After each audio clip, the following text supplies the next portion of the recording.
DZRH, magandang umaga Pilipinas! Sa DZRH Radio, DZRH TV at DZRH Online. Kasama si Kuya Angelo Palmones. Magandang umaga Pilipinas! Lunes tayo ngayon at 12 na ng Agosto 2024. Sa ulo ng ating mga balita: Ilocos, Benguet, Zambales at Bataan asahang uulanin. Epekto yan ng habagat. Pangulong Bongbong Marcos Jr. nangakong pababain ang antas ng kahirapan ng 9% sa 2028. San Lazaro Hospital at National Kidney Transplant Institute kinakapos na ng mga gamot kasabay ng paglobo ng kaso ng leptospirosis. Kinukulang na rin daw po ang mga nurse. Pondo para sa 2025 Calamity Fund itinaas ng 31 billion pesos. PNP asintahin ang mga ugat ng ilegal na droga sa halip na maliliit na mga drug user. Senate President Jesus Cunero nilinaw na hindi mabawasan ang holiday sa bansa. 68 milyong pisong halaga ng shabu nasabat ng mga tauhan ng Bucor at 2 iba pa sa Paranaque. Isa pang suspect sa pagpatay sa broadcaster na si Percy Lapid nagbaril sa sarili nang sisilbihan na ng warrant of arrest sa Batangas. Kasama natin ang buong radyo natin FM Nationwide, ang ating mga action radio station sa Luzon, Visayas at Mindanao. 91.7 BNFM Radio sa Cebu at 94.3 FM sa Jensan. Bagong balita, bagong impormasyon. Kasama si Kuya Angelo Palmones. Magandang umaga, Pilipinas! Sa detalye ng ating mga balita: patuloy na minomonitor ng Pag-asa ang low pressure area na namataan sa loob ng Philippine Area of Responsibility o PAR. Muling namataan ang naturang LPA sa layong 850 kilometers sa hilagang silangan ng extreme northern Luzon. Ayon sa State Weather Bureau, posibleng maging bagyo ang naturang LPA, ngunit wala pa namang direktang epekto ito sa anumang banig ng bansa. Sinabi din ng Pag-asa na asahan pa rin ang pag-ulan sa Ilocos Region, Benguet, Zambales at Bataan dahil naman yan sa umiiral na southwest monsoon o habagat at ganyan din sa kanlurang bahagi ng Visayas. Maging may ulap naman ang papawari na may pulo-pulong mga pag-ulan sa Metro Manila, nalalabing bahagi ng Luzon, Western Visayas at Negros Island.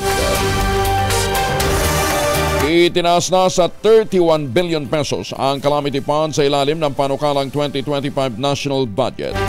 Mas mataas ito ng 51% kumpara sa 20.5 billion pesos na pondo ngayong taon.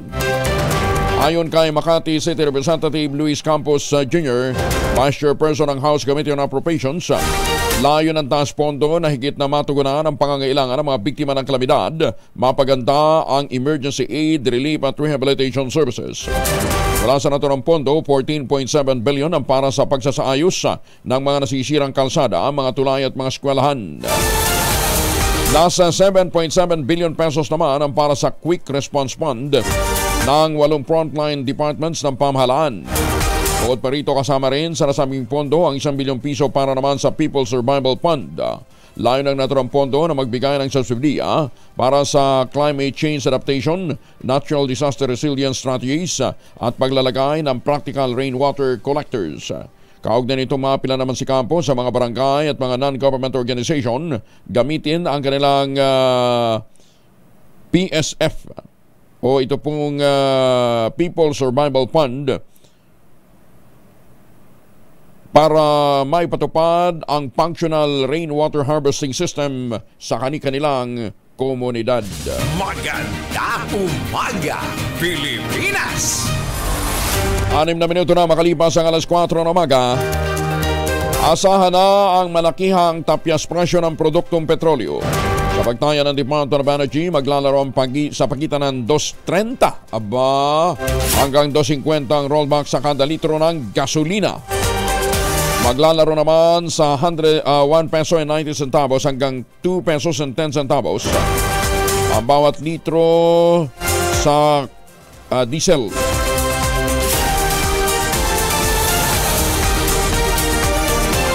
Sa kerosene naman, Asahan ng 235 hanggang 240 kabawasan sa kada litro. Sinabi ni Energy Assistant Director Rodelio Romero ng DOE Oil Industry Management Bureau, bunso nito ng agam-agam sa recession at geopolitical tension gaya ng paghina ng konsumo ng gasolina sa Beijing. Kadalasang inaanunsyo ng mga oil company ang panibagong oil price adjustment tuwing Lunes at pinatutupad naman tuwing Martes. Mamalakihan to So 230 hanggang 250 ang inaasang bawas sa bawat litro ng gasolina. Sa kerosene naman 1.90 hanggang 2 Gs. Mga misis, amoy araw ba si Mr. Pag-uwi galing ng trabaho, baitalian sa germs sa katawan nila para labanan ang amoy araw at amoy pawis. Gumamit po ng Shield Bath Soap regularly. Unbeatable ang Shield sa paglaban sa germs versus another brand by Shea Butter. Pampalambot ang kutis sa presyong abot kaya $12.50 SRP. Kaya naman recommended ng Philippine Nurses Association. Kaya mga misis sa challenge you, subukan ng Shield Bath Soap. Galit sa sakit, may malasakit, sulit na sulit. Bagong balita, bagong impormasyon. Kasama si Kuyang Angelo Palmones. Magandang umaga, Pilipinas! Nangako ang Pangulong Bongbong Marcos Jr. na pabababain niya ang antas ng kahirapan sa bansa ng 9% sa pagsapit ng 2028. Ayon sa Pangulo, maisa sa katuparan nito sa pamamagitan ng paglulunsad ng job-generating infrastructures at pagtatatag ng Social Protection Program. Sa pahayag nito, tinukoy ng Pangulong Marcos ang naging pagbaba ng poverty rate ng Pilipinas noong 2023 sa 15.5% mula 18.1% noong 2021. Inuulat din ng Pangulo na dumarami ng mga Pilipinong nagkakaroon ng mas maayos na trabaho at napapasama na sa middle class. Dagdag pa niya ang pagtaas din ang antas ng paglago ng ekonomiya sa 6.3%. Sa ikalawang kwarto ng taon, tiwala din siya na magiging mas abot kaya ang pag-angat ng kahirapan ng mga Pilipino. Pinantinan ng Pangulong Bongbong Marcos Jr. ang pangaharas ng People's Liberation Army Air Force ng China sa mga eroplano ng Philippine Air Force habang nagpapatrolya sa kalawakang sakop ng bansa sa Bao de Masinloc noong Huwebes, August 8. Sa inilabas na pahayag ng Presidential Communications Office, sinabi ng Pangulo na hindi makatarungan, iligal at mapanganib ang ginawa ng Chinese Air Force na pagbagsak ng player sa daraanan ng mga eroplano ng Philippine Air Force. Sa kabila nito, pinahayag ng Pangulong Marcos na mananatili ang Pilipinas sa pagsunod sa tamang diplomasya at maayos na paraan ang paglutas ng hindi pagkakaintindihan. Maring hinimok din ng Pangulo ng China na maging responsable sa kanilang mga aksyon sa paglutas ng issue sa West Philippine Sea. Marining kinuntina ng Armed Forces of the Philippines ang ginawang dangerous maneuver at provocation ng People's Liberation Army Air Force ng China sa mga tauhan ng Philippine Air Force. Ito'y kaugnay nga na isinagawang maritime security operation ng aircraft ng Philippine Air Force sa Baho de Masinloc noong August 8. Ayon sa Armed Forces of the Philippines, bukod sa dangerous maneuvers ng dalawang Chinese aircraft, naglabas pa ito ng players na malinaw na isang paglabag sa International Law of Aviation Safety.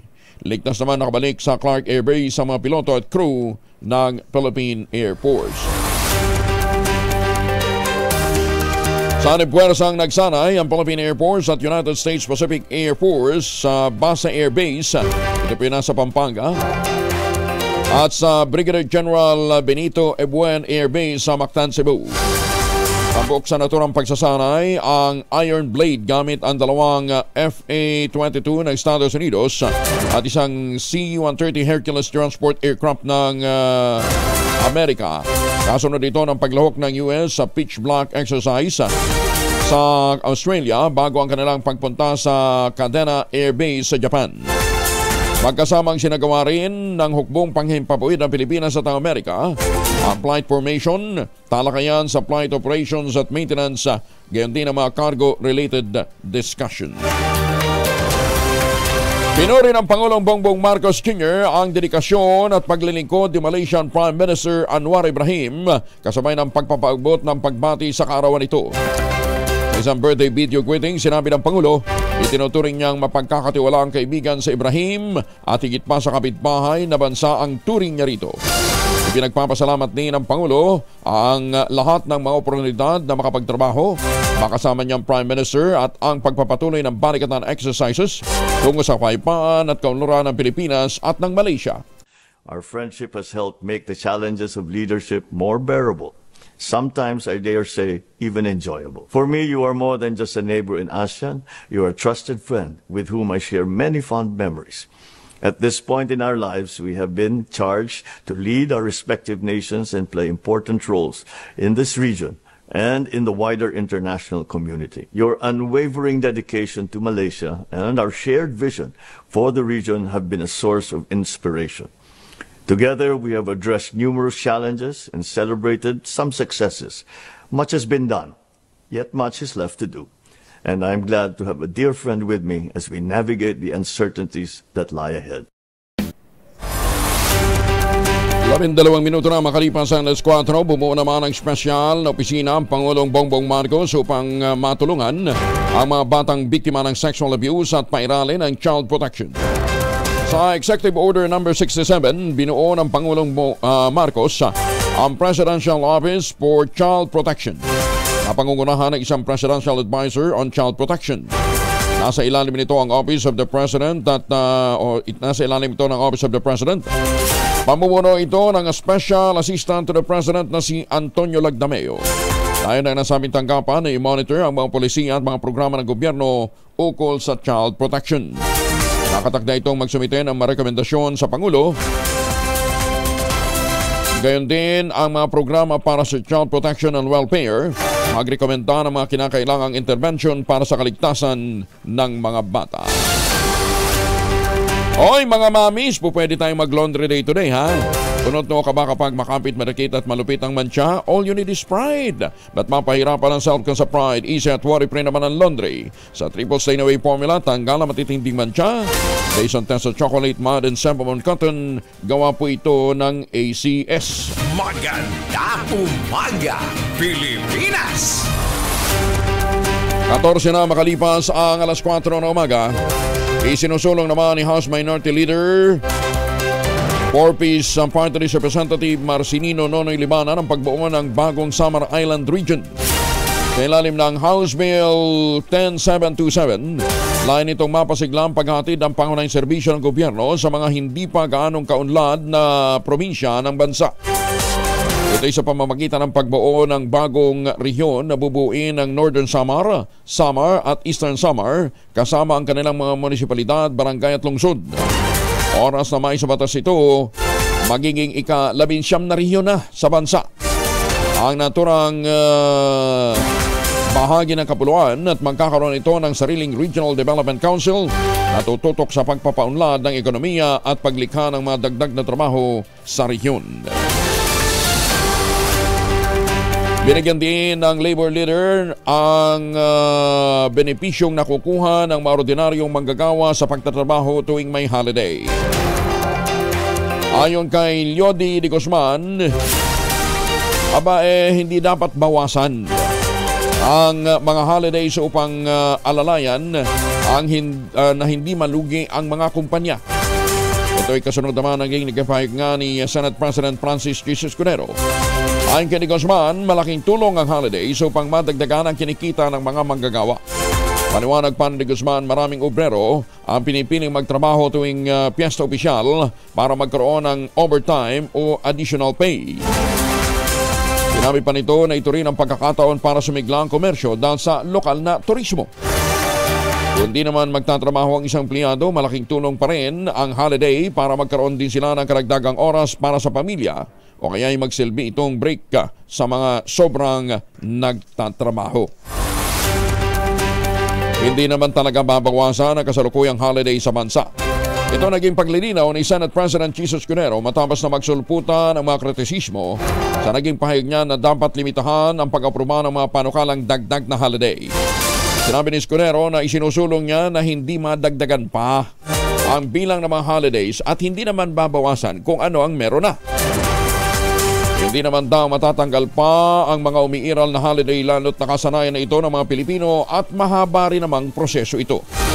Ayon sa Senate President, nais lamang niyang gawing mas competitive ang mga manggagawa at mga kumpanya dahil nasa 25 na. 21 na ang holiday sa isang taon, maliban pa sa mga nangyayaring work suspension, dala naman ng mga kalamidad. Guro patay sa saksak ng kinakasama nito sa Camarines Sur. Detalye na balita mula kay Roel Saldico, Aris 18. Diyos marahingaga sa ating mga kababayan dyan sa Bicol, Roel.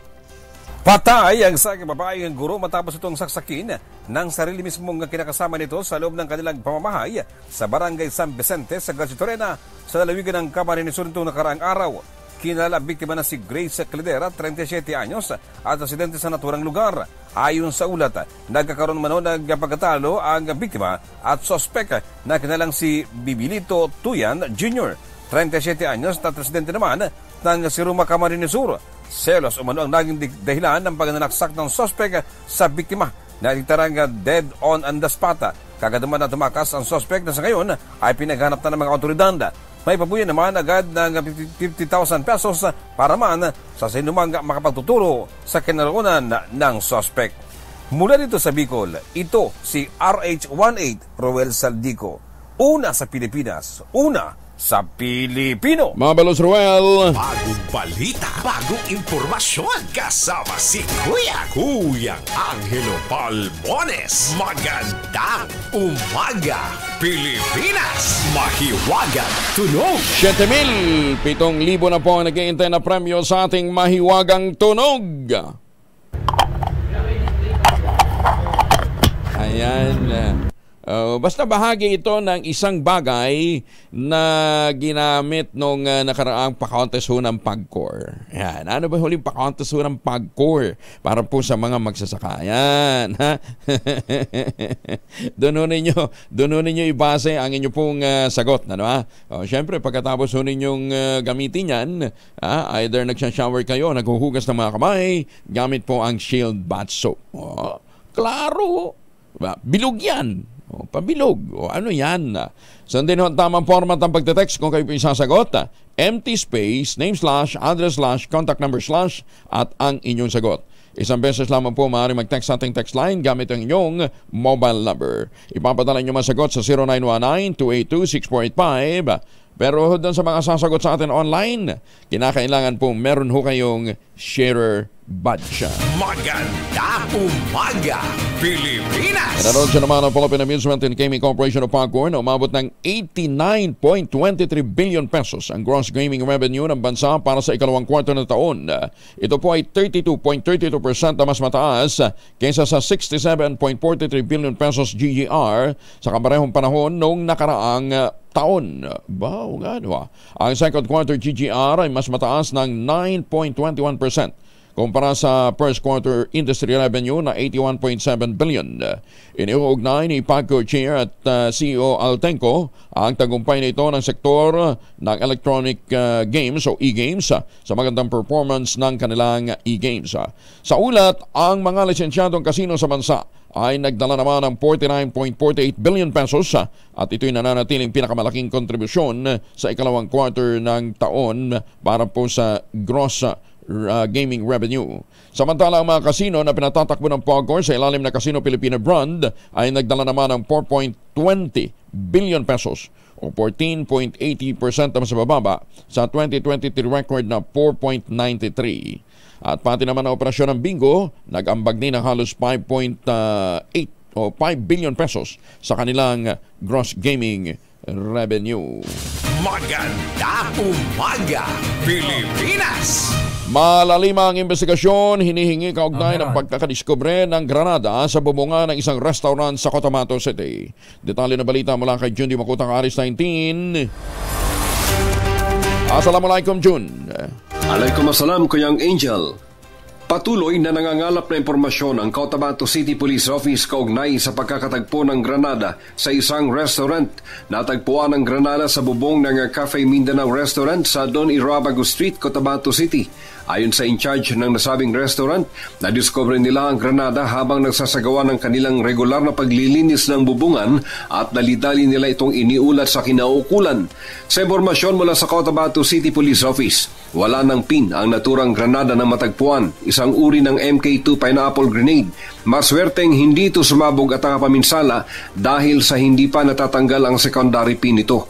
Ang restaurant ay pagmamay-ari ng pamilya ni Attorney Nagib Senarimbo, former MILG Bar Minister na ngayon Cotabato City Chapter President ng SIAP Political Party na kabilang sa sasabak sa Parliament election sa BARM sa 2025. Sa pahayag mula kay Attorney Senarimbo, sa mamagitan ng kalatas ang SIAP Party, hangad nitong huwag ipagwalang bahala ang kahalintulad na insidenteng ito sa Cotabato City na tinagurian nilang acts of terrorism na hindi lamang umano banta sa seguridad ng Cotabato City kundi kawalang paggalang din umano sa umiiral na demokrasya at kapayapaan. Bilang SIAP Party City Chapter President, malaki din ang paniniwala ng grupo ni Attorney Nagib Senarimbo na may kaugnayan ito bilang banta sa kanila sa nalalapit na electoral process na para sa kanila ay hindi katanggap-tanggap at kinakailangang matutukan ng buong pwersa ng batas upang mapanagot sa batas ang mga may pakana nito. Nabatid na may mga death threats manong natatanggap si Attorney Senarimbo na ipinagwawalang bahala lamang nito. Ongoing naman ang malalimang investigasyon ng Cotabato City Police Office sa panguna ng bagong itinalagang Police City Director Police Colonel Joel Estaris. Mula sa Central Mindanao, RH19 June Di Makutak, nagulat sa DZRH, una sa Pilipinas, una sa Pilipino. Maganda umaga, Pilipinas! Sukran June, 4:23 ang oras sa buong kapuluan. Para nga pala sa mga may mga lakad, huwag kalimutan, magpaon ng proteksyon laban po sa mikrobyo. Dalawang formulation ng family alcohol na pwede natin pagpilian. Yung family 70% ay isopropyl alcohol, especially prepared for clinics, hospital, pharmacies, laboratories, pero okay na okay din po sa mga households. Very effective yan sa disinfection at sterilization. Ganyan ang bagsik ng family, 70% ay isopropyl alcohol, maghapon man natin gamitin, abay no problem. Hindi naman po manunoy yung mga kamay dahil meron po itong moisturizer. Yun namang mabangong family rubbing compound improved alcohol, abayan po yung mabangong isopropyl alcohol na ginagamit po ng mga masahista, mga barbero, mga doktor, mga nurse, mga kumadrona for sponge bathing and other cleansing purposes. Family rubbing alcohol parang di siya rage na sa mahabang panahon, mabibili sa namang butik at convenience stores nationwide. Family rubbing alcohol, hindi lang pampamilya, pang sports pa. Maganda umaga, Pilipinas! Maya pag-uusapan po natin ang may kinalaman sa mais. Nasa 3 milyong hektarya na kagubatan ang target na mabalutan ng puno ng Department of Environment and Natural Resources sa 2028. Ito naman ang pinahayag ni Environment Secretary Maria Antonia Yulo Loizaga sa pagdinig ng Kamara sa panukalang 26.02 billion pesos na pondo ng ahensya para sa susunod na taon. Ayon kay Loizaga, layon itong maibsan ang epekto ng climate change sa pamamagitan ng reforestation. Sa katunayan, nailunsad rin ng DNR ang Geospatial Database para matukoy naman ang malikas na yaman ng Pilipinas. Bukod pa rito, pinag-aaralan na rin niya ng DNR ang kalidad ng kagubatan, kung sira na, bukas o sarado, at kung apektado na ito ng climate change. Alas 4:25, kasama natin ngayon si Professor Art Salazar ng UPLB. Prof, magandang umaga po sa inyo. Kumusta na ho kayo? Gandang umaga din. Ayos naman. Opo, number one, alam ho ninyo, sabi ko nga, ganitong panahon na tumataas ang presyo ng, hindi naman tumataas, sustained ang pagtaas pala. Ayan. Hindi naman nagbabago, At patuloy din ang pagkonsumo ng mga Pilipino ng bigas, Katunayan, tayo naman number one exporter na sa buong mundo. Importer. Exporter. Number one importer pala. Baliktad. Number one importer na tayo ng bigas sa buong mundo. Matagal na natin isinusulong ang pagkakaroon ng blend ng mais at saka ng palay, mais at saka bigas, sabi ho nila, Prof, gusto mo naming tangkilikin yan, ala namang supply ng corn grits. Anyari? yun ang issue. Nakakahiya na nga dahil sa tagal mo na nga itong sinasabi ko rin sa mga kasama natin sa gobyerno, particularly sa DA. Pero parang nahihirapan na hanap ng supplier dito sa Luzon. Sa Visayas at Mindanao, meron naman. Madami naman. Dito lang sa Luzon ang problema talaga. Walang masyadong magawa niya. Edi ibiyahin natin galing sa Visayas at Mindanao? O kulang din yung production for Visayas at Mindanao? Alam mo, may isang ang nagpa-process ng corn grits dyan sa General Santos. Ay nag-iisip na nga sila mag-import ng corn, ng white corn eh. Sabi ko, may hug naman. Meron tayong teknolohiya para mapataas ang produksyon. So mukhang may problema tayo sa logistics. Teka muna, ibig sabihin, Ultimo Mindanao nagbabalak na mag-import ng white corn? Yung isang malaking nagpa-process ng white corn, nag-iisip ng butit na kausap ko pa. Sabi ko, meron na tayong technology para mapataas ang produksyon ng ating mga native white corn. So, ano bang bago ng isip? Anong salita at susubukan yung mga bagong technologies na yun. So, so may demand talaga. May demand. Anong volume ho ba ng production ng corn natin? Sa Mindanao muna siguro, Prof. Art. Yung sa buong Pilipinas, ang ating production, ang ating area sa white corn ay about 1 million hectares, ano? 1 million hectares. Tapos 2 tons per hectare. So that's about 2 million tons taon-taon. Okay. In Pilipinas. Ilang season? Pero mostly Visayas, Mindanao 'yan. Ilang season ang cropping natin ng corn? Yung figure kong 'yon ay 2 cropping seasons na 'yon. Kaya basically meron tayong 0.5 million hectares kada season at 1 million hectares nga sa isang taon. Okay. Gaano katagal ho ba ang period bago mula pagtatanim hanggang pag-ani ng corn? Mga 110 days yan. Almost 4 months. 4 months din. Pati land preparation. 4 months kasama ang land preparation. Hindi pwede pala tayong pwede pala tayong 3 cropping sa isang taon. May mga areas na nagti-tree cropping, particularly sa Mindanao. Mas maganda kasi ang ang rainfall pattern. Kaya lang yung pang third na season dapat early maturing 'yon. At may mga native varieties naman na ganun yung kanyang feature. Early maturing, ibig sabihin, ma-harvest mo siya, meron diyang ma-harvest mo mga about 100 days or even less. No, usually kasi, gano'n, sinabi ko nga, mga 4 months. Pero sa kanya, mas less. So, meron tayong mga genetic resources na matatap para madagdagan sana yung ating production during that quarter. Opo. So usually during that first to second quarter yan. So pwede naman pala mixed variety. Di ba? Pwede.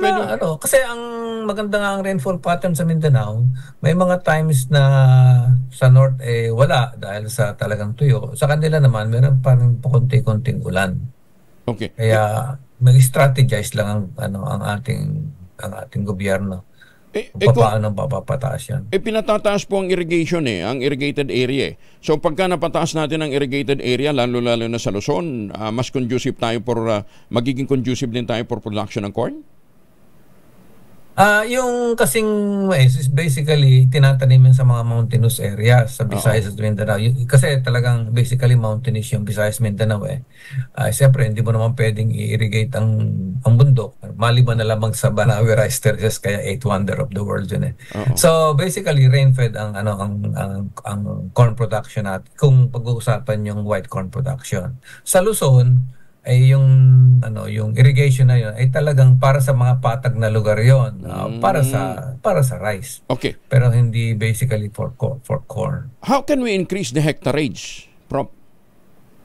Nung tataniman? Wala na tayong pag-i-increasean kasi yung ating hectarage talagang may toka-toka na yan, and ayaw namin kuhanin yung area ng yellow corn kasi kukulang nga tayo para sa feeds So ang aming strategy dyan ay i-increase na lang yung productivity ng mga white corn producing areas. Meron pa namang ilalaki kasi ang ating white corn yield nasa 2 tons lang. May mga technologies na tayo na kaya-kayang doblehin yon. Pero sabi nyo nga, mukhang sa ilang area ng Mindanao, nag-iisip na ibang mag-import dahil sa kakulangan ng supply. So, yun na nga anong solusyon? Nakakatuwa kasi gumaganda yung demand. Kasi kung nag-iisip pag-import, ibig sabihin may local demand. Kaya lang kulang yung supply. Pero in a way, challenging din dahil sa matagal na panahon, hindi tayo nag-i-import ng white corn. Baka tapos may marinig ka ng ganun, ha? Okay. Visayas. So, parang wake-up call sa atin yan na huwag nating, kumbaga, ipagwalang bahala yung white corn na yan. Kasi ang laki ng potential. Opo. What about Visayas? Kumusta ang production? Mas maliit ang production sa... Ang Visayas, more siya sa consumption. Okay. Yung production talaga mostly sa Mindanao. So yung white corn from Mindanao dinadala particularly sa Cebu. Okay. Kaya nagkakatulungan yung dalawang dalawang island groups. Pero of course yung Visayas nagpo-produce pa din, pero hindi kasing dami. Malaki kasi ang area ng Mindanao kumpara sa Visayas. Prof, magkano bang cost ng production per kilo ng corn? Siguro kung cost of production kasi ang sinasabi ng mga farmer kung magkakabentahan na wag nang bababa ng ng 15 so yun bale yung bale yung parang basically yun yung yung cost of production so ang farm less gate than 20 ang farm gate ng corn yung white corn na yung pangkain natin is 15 pesos, di ba? Basically ganun. Basically ganun. I could be off by a few figures kasi and hindi ko magkano market price? Magkano market price? Ay di ang market price ngayon kasi ang percent recovery from grain to grits nagre-range yan from 50 to 60%. So para conservative, mabuting conservative, sinasabi namin na 50%, So kung 50% ka, yung iyong 15 magiging 30. Siyempre may mga processing and transport cost yun. Kaya papalo yan ng mga 40 hanggang 45 kada kilo. Halos kapareho na rin pala ng bigas, Hindi sa ngayon, kasi nga lumalaki yung demand, Okay. Well, ang isang advantage yun nito, pagka nagmix kayo ng corn at saka ng rice, hindi lang drastically babagsak yung demand natin for rice, but more importantly, yung health benefits na dala nito. Yun. Diba? Yun, alam mo, gumagastos tayo ng 40 billion para sa diabetes, Bababa yung ating gastos. Ang laki-laki ng pinaplanong gastusin natin ng PhilHealth para dyan sa dialysis. Bababa yun. Mas maraming masasave na working hours yung ating Filipino workers kung mas uunti ang magkakaroon ng diabetes. Yung sinasabi namin, kaya ang aming pasok ay hindi talaga dahil kulang ang rice, kung hindi para sa health, para sa nutrition ng Pilipino. Okay. Kaya lang sa Luzon, parang mahirap kumbinsihin ang eating habits sa mga taga-Luzon kumpara sa Visayas, Mindanao. Pero it's not just the convincing ng eating habits Ang problema talaga natin, Prof, supply Kasi lahat nung nakakausap ko, sabi, promote ka naman. Di ba? We are moving heaven and earth para madala dito. Kaya lang parang yung unahin, yung supply o yung demand. Baka naman pag nagdala ng dyan, ng corn grits, wala namang bibili. Tapos yun na nga, in the other way around, paano naman bibili kung wala naman supply. Okay. So it needs some strategy sa part ng gobyerno natin. Hindi lang DA, kundi yung iba pang ahensya ng gobyerno. Yung mga kapitbahay natin, kumusta ang production nila ng corn, ng white corn in particular? Actually, sa Asia, tayo lang ang nagpo-produce niyan, Well, ang China din, pero konti lang. Ang malaki mag-produce ng white corn ay sa Africa. Kasi kinakain talaga nila yan Yan ang talagang bumubuhay ng Afrikano. Kaya pala, kung wala niyan, kaya pala ang laki kaya pala ang laki ng demand ng China sa mga yung chichirya na gawa na corn base, yung ginagamit naman doon, hindi lang naman white corn. Pwede ang yellow corn doon. Pwede din yellow corn. Okay. Kaya lang, again, kabawasan pa rin yun sa consumption natin. Pero maganda dahil export yun. Prof, ang sabi nga natin, pahirapan tayo sa pag-develop po ng golden rice bakit hindi tayo mag-ship sa sa yellow corn? Na rin yun sinasabi ko nga, kung mag-ship ka sa yellow corn, na-associate kasi yan sa pagkain sa baboy at sa manok. Naku, kaartihan lang yun. Kaya merong cultural baggage, kumbaga, ang corn. Oo. Dahil pakain sa hayop. No? Kaya ang aming ang ipinupush ay yung puti. Kasi hindi naman talaga kinukulture yung white corn para sa pakain sa baboy at sa manok. Kaya lang medyo mabagal ang takbo eh. Pero ang tanong nga natin, Prof, pwede ba, ano ba, may pag-aaral ba tayo kung ano magiging blend, ano yung magiging gaano karaming tubig kung halimbawa gagamitin natin ding grits, corn grit, ang yellow corn? Kasi po pwede naman kainin. Well, yung pag-aaral niyan ay basically ang na-discover ng mga kasamahan natin sa taga-nutrition ay dapat yung size ng rice kasi ihahalo mo siya eh. Okay. Dapat hindi kakaiba yung corn sa rice. So yung tinatawag naming size 14, ano? Yun ang tamang size ng grits.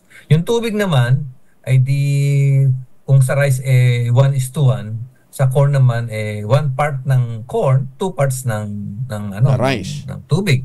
So ganun lang kasimple yun. Okay. Prof, magkano ang farm gate ng yellow corn? Halos hindi mo nagkakalayo yan eh. Ganun din. So kung sa ngayon ay sa white corn ay 15, sa yellow corn siguro mga 18 hanggang 20. Ay, mas mahal. Hindi ko alam kung magkano ngayon. Mas mahal kasi pa. Ngayon ay August, maaari nagka-harvest na ang yellow corn kaya medyo siguro bababa ang presyo ngayon yan. Kasi kulang tayo ng post-harvest eh, kaya kung ano yung hina-harvest, hindi lahat napaprocess yun, napapatuyo. Kaya medyo bumababa. Kaya ngayon, harvesting na, August eh. Kasi tinatanim yan ng Mayo eh. So medyo mababa ngayon ang presyo ng yellow corn sa local. So, ibig sabihin, again, parang bigas lang din pala ito, problema din sa post-harvest, ano ha? Okay. Anong ahensyang nakatutok ngayon sa corn? Kasi wala na ito, tinanggal na sa NFA eh. Sinasabi natin, lumalaking demand sa Mindanao, ganun din sa Visayas, pero ang concentration ng production na sa Mindanao, wala na tayong may dadagdag na lupa. So, kinakailangan ma-educate natin para magamit ng mga magsasaka ang mga makabagong binhi, ano ha? Tsaka mas magagandang practices. So, which agency now is focused para sa corn production? Ay, DDA pa din. Anong agency ng DA? Talaga yan eh. Anong agency ng DA? Yung sa promotion, nakikipag-collaborate tayo dito sa Bureau of Agricultural Research. Okay. Para talaga i-ventilate yung issue. Tsaka, of course, mag-generate ng technology. Yung technology nga na napataas natin yung yield ng corn from 2 to 4.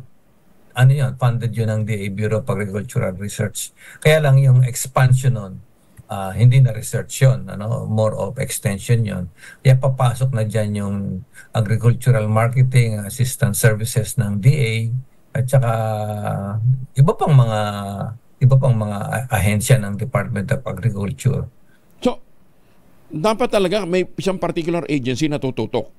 Hindi mas yung... maganda kung meron ganun para ma-monitor mo kung nasaan ka na kasi kung kalat ang hirap gawin yun eh. Okay. So, mas maganda kung meron talagang tututok diyan.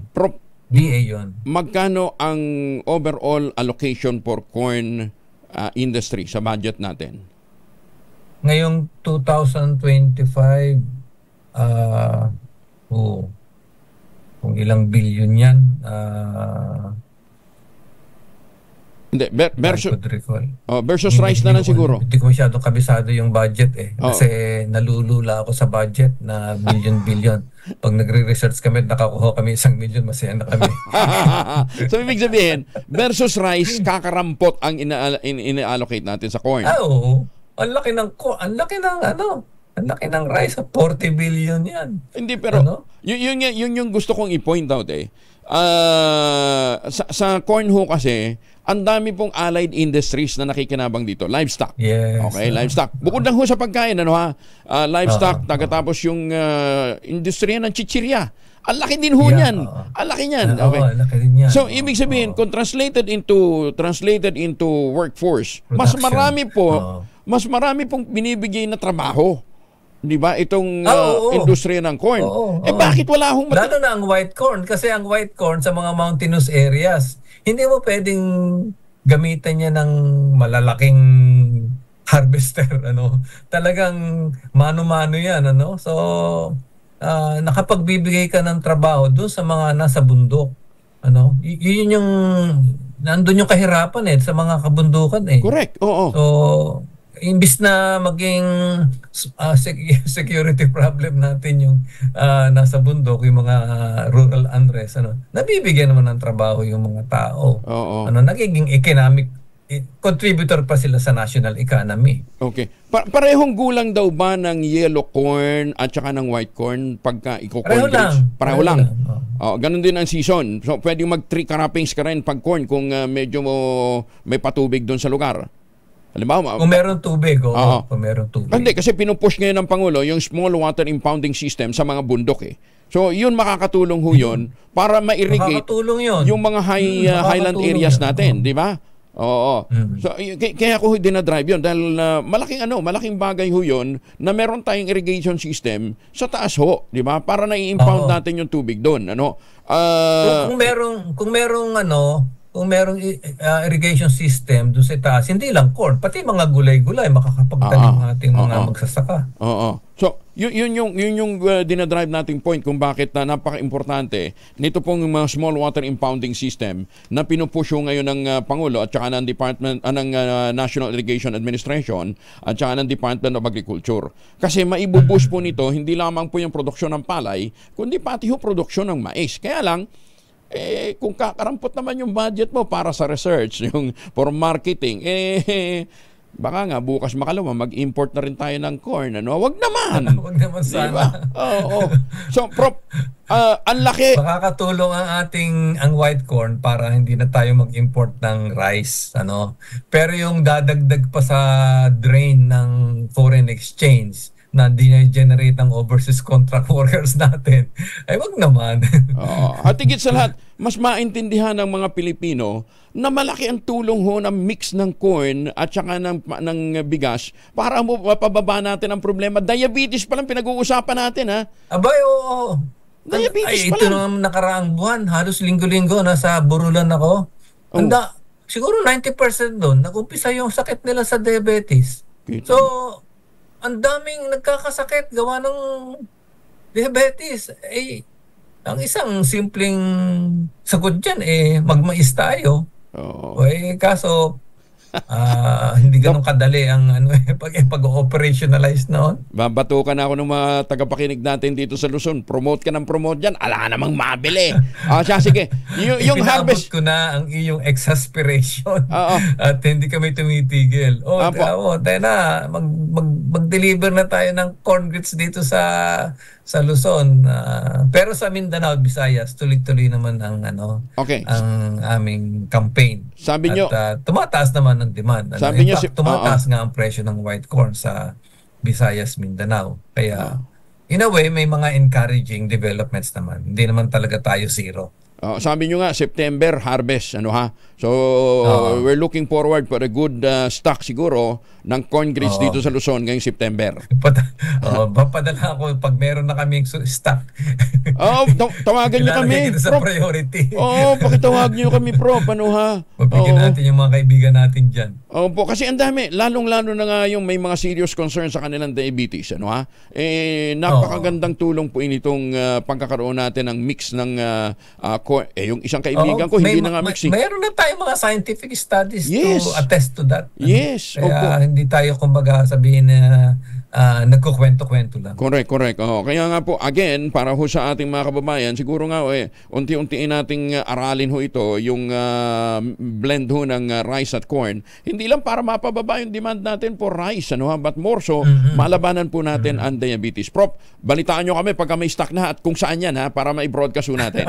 Sure. Apo. Salamat po, Prop. Thank you. Maraming salamat. Okay, thank you din. Si Professor Artemio Salazar ng UP Las Baños, isa ho sa mga nagsusulong talaga para mapataas ang produksyon ng corn, lalong-lalo na ng corn grits dito po sa ating bansa. Ganda umaga, Pilipinas! Kalungkot, basic na basic, di ba? Rice and corn. Yan ang staple food natin ng Pilipino, rice and corn. Di naman rice lang dahil nga po sa napabayaan yung corn, wag naman sanang mag-i-import. Nag-i-import na nga tayo para sa feeds dahil nga sa kukulangan ng hectares ng pagtataniman. But with the irrigation system na isinusulong ngayon ng pamahalaan, hopefully, mapataas natin ang corn production. Maganda umaga, Pilipinas! Ay, nako. Pero alam mo ba niyo, value adding din ho talaga makakatulong para po sa ating mga magsasaka para maganahan ho silang magtanim pa. Kaya nga naman, lagi natin binabanggit yung pong ginawa ho ni Dr. Helen Tan dyan po sa lalawigan ng Quezon. Yung pong mga planting material ng kakao galing Davao, hinakot po yan para maitanim po sa ilalim po ng mga nyugan. Kaya ngayon, nagpo-produce sila ng tangerine chocolate. Yan po ang brand ng mga magnaniyog, ng mga magsasaka dyan po sa lalawigan ng Quezon. Ang tangerine chocolate po ay may mahigit 10 variants din po ng mga raw materials ay galing din sa ani ng mga magsasaka. Ang sabi nga ni Dr. Helen Tan, ito'y pagpapatunay na kung bibigyan natin ng pagkakataon ng ating mga magsasaka na umunlad, kinakailangang tulungan din ho natin sila sa pamamagitan po ng marketing ng kanilang mga produkto. Ayan, So hindi lamang po paghahatid ho ng mga planting material, pagpapaganda ng ani, kundi processing para maging high value product. At katulad ho nitong ginagawa po ni Dr. Helen Tan, tinutulungan niya ring ma-market ito pong tangerine chocolate. Kaya sa mga kababayan natin dyan abroad, kung pabalik ko kayo ng Pilipinas, huwag na ho magdala ng ma-imported na tsokolate. Meron ho tayong locally made na tangerine chocolate. Taste local, gawang local, but taste and looks global. Yan. Available po sa 0919-095-5935. Yung mahigit 10 variants po ng tangerine chocolate ay available naman sa tangerinechocolate.ph. I-check nyo na lamang ho dun kung ano ho yung mga available na stock nila. Maganda umaga, Pilipinas! Shooting ng pelikulang Hello Love again sa Calgary, Canada. Dinagsa naman ang mga Pinoy. Detalye ng balita mula kay Morley Alinio. Morley, good morning. Nawawala si Morley. Ano linya si Morley? Morley? Gising na ang showbiz! Rampa na Pilipinas! Good morning, Kuya Angel! Aba, dinadagsa ng marami nating kababayan sa abroad, particular na sa Canada, sa Calgary, ang shooting ng pelikulang Hello, Love Again ni Catherine Bernardo at Alden Richards.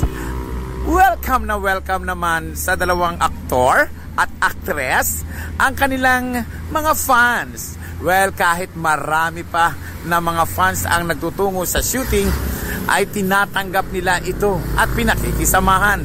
Sabi nga ng ilang kababayan natin sa Canada, mabait pala raw talaga itong si Alden at itong si Catherine Bernardo. Well, kaabang-abang ang bagong pelikulang ito ni Alden at ni Catherine. Talbugan kaya ang Hello Love Goodbye na umani ng tagumpay sa takilya na umabot ng mahigit sa 1 bilyong piso? Yan ang ating aabangan. Ito po ang inyong RH47, Morley Alinio. Una sa Pilipinas, una sa Pilipino. Babu! Maraming salamat, Morley. And speaking of Calgary, magandang umaga po sa ating mga kababayan dyan po sa Canada. Lalong-lalo na yung mga suki ho natin dyan po sa Newmarket. Ayan, dyan po sa Canada. Babatiin ko na rin yung aking brother-in-law na si John Landry. Si John Landry po, Mr. Huno, aking youngest sister na si Joanne na nakabase dyan sa Canada. Happy birthday, John Landry ng Canada. Ayan, asan yung picture ni John, ano, para makita nila na kung gaano kakapal ang buhok ng aking bayaw. Diyan po sa Canada. Oo, nag-aaral pang bumaril nang pumunta ng Pilipinas. John, happy birthday! At maraming salamat sa pag-aalaga mo dun sa aming bunso, dyan po sa Canada. Ay, birthday din pala ngayon ni Attorney Freddy Villamor. Ang dami nagbe-birthday. Hindi, actually kahapon itong birthday ni Attorney Freddy Villamor. Attorney Freddy, happy birthday. At syempre, magandang umaga po sa lahat ng ating mga suki sa iba't ibang panig po ng kapuluan. Congratulations nga pala kay Architect Manuel Jose Madrazo. Ayan, ito naman si Architect Manuel Jose Madrazo ay second son ni Justice Leo Madrazo na ating Deputy Court Administrator for Mindanao. Ayan, magandang umaga po sa inyo. And syempre, batiin natin kalimutan yung ating Midnight Singers dyan po sa San Diego, California. Ayan, kina Tita Cora, Sir Manny, si Sir Art, at saka si Ma'am Linda, at saka ang The Debonair, Junior Bao, at saka si Ma'am Loy.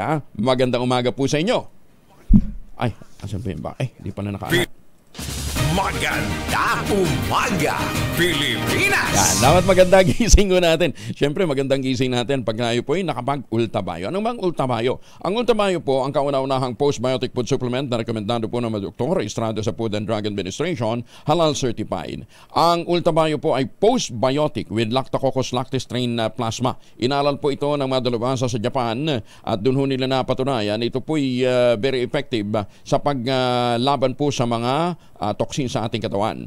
Ang ultabayo po ay nagtataglay ng 50 billion cells ng Lactococcus lactis strain plasma. Kaya pag pumasok po yung postbiotic sa katawan, ina-activate po yung plasmacytoid dendritic cell. Yan po naman ang nagtataboy ng mga toxin sa ating katawan habang tayo natutulog. Ma-achieve natin magandang tulog para kinabukasan may magandang gising tayo. Pagka may magandang gising, may sigla.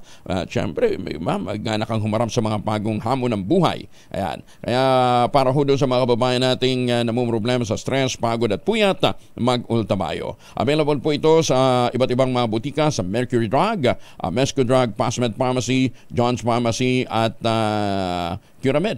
Tsaka available din po ito sa Lazada. Ayan, siguraduhin, tsaka sa Shopee. Siguraduhin lamang po ninyong galing po ito sa Theoxis Health Ventures. Kung may mga concerns pa po kayo, mag-text po kayo sa 0917-110-6580. Ulitin natin, 0917-110-6580. Ang ultabayo po, ang kauna-unahan nga pong postbiotic food supplement rekomendado ng mga doktor, rehistrado sa Food and Drug Administration, halal certified. Huwag kalimutan, ang ultabayo ay hindi gamot at hindi dapat gamitin panggamot sa anumang uri ng sakit. Speaking of FDA, kasama na natin ngayon si Casendo, Ginoong Rosendo ng grupong Sinag. Kasi nga po, last week, nagpulong ho sila, kasama ho yung mga taga-Department of Agriculture at mga taga-FDA. Pinag-usapan kung ano yung magiging protocol. Dahil inaasahan natin, August 15, yung pong malawakang field testing. Para po sa pagtuturok ho na. Field testing pa man tawag natin dito, talagang talagang pagtuturok na ng malawakan Casendo. Magandang umaga po sa inyo. Yeah, magandang umaga kayo, Jeff. Ano tawag natin yung gagawin sa August 15? Roll out na or vaccination o field testing pa rin? Yeah, trial pa rin. Trial pa rin. Dun sa napag-usapan dun sa PWC nung isang araw, ang mangyari is testing pa rin. No? So ito is field testing na ibabakuna dun sa mga hindi natamaan. Okay. Yun ang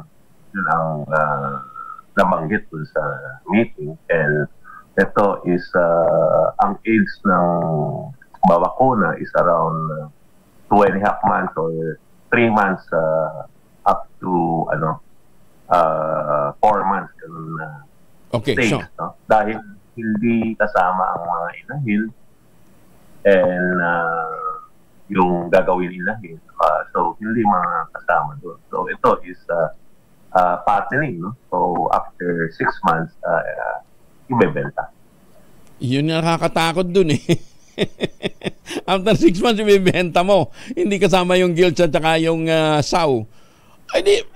Yeah, hindi kasama. Paano yun? Control din mo yung area ng pagbebentahan? Kung sakasakali, para masiguro na hindi makakarating doon sa area na meron kang production ng gilts at saka ng saw. Yeah, dapat. No? Dapat. So kung ibebenta man ito, is isolated din ang dapat ibenta dahil kung makita natin dun sa trial, ayaw talaga nilang yung may natamaan. Ganun. So yung baka mag-mutate yung sinabi dun sa meeting. So ibig sabihin talagang field trial pala. So nandun yung threat ng mutation. Yes. Dun sa meeting nabanggit ni ASEC Dante yun, na ang explanation nila sa ating secretary is itetest talaga dun sa hindi pa natamaan kasi baka mag-mutate ito, no? So, ibig sabihin, field trial. Okay, so gaano karaming baboy ang isa involved dito sa field trial na ito? Kasendo? Yeah, so far may 130 million na budget. Yung 130 million naman kasama yung mga checkpoint and other gagawin dun sa test, no? So wala pang specific na target, pero ito siyempre is i-isolate yung mga itatrial. Yun ang pinag-usapan dun sa nagkaroon ng napag-usapan sa araw. So ang isang nabanggit ko lang dun sa meeting is dapat huwag yung expire na in-extend ng company na gamitin. Kasi bibiliin ng government yan. So yung mga expire siguro na in-extend ng company, pwede nilang ibenta siguro dun sa mga multinational na baboy, nag-alaga ng baboy, no? Pero kung yung sa government, I don't think na kailangan bilhin yung expired na in-extend ng company. Teka muna, edi ganun din. Ibibigay mo yung expired na na bakuna doon sa mga multinational. Ibabalik din sa market yun. Hindi ganun. Kakalat din siya. Di ba? Ibig sabihin. Ang inaano ko lang is kung yung government ang bibili, dapat wag yung expire na in-extend ng company. No? Oo naman. Kasi siyempre, ang sabi natin is gobyerno ang bibili, tapos bibili ng expire. Hindi naman siguro. Diba? Pero hindi dapat tama. Yung dumating na 600,000 na binili ho ng DA, hindi naman siguro expired yun. Wala pa yatang dumating.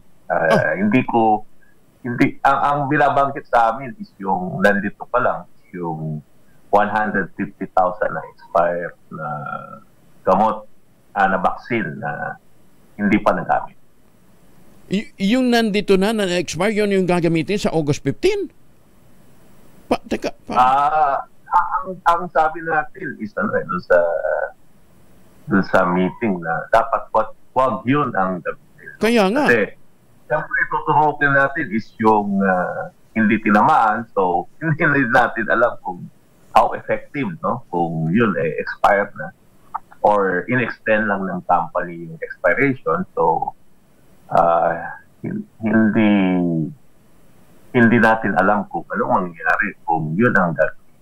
Sinong kakausapin namin sa DA to give the assurance sa public na hindi yung expired ang gagamitin? Tsaka yung dapat naman may disclosure, may full disclosure para alam ho ninyo, kahit masabihin natin kukunti na lamang ho ang backyard racers ngayon, nagsasakripisyo ho yung ibang mga existing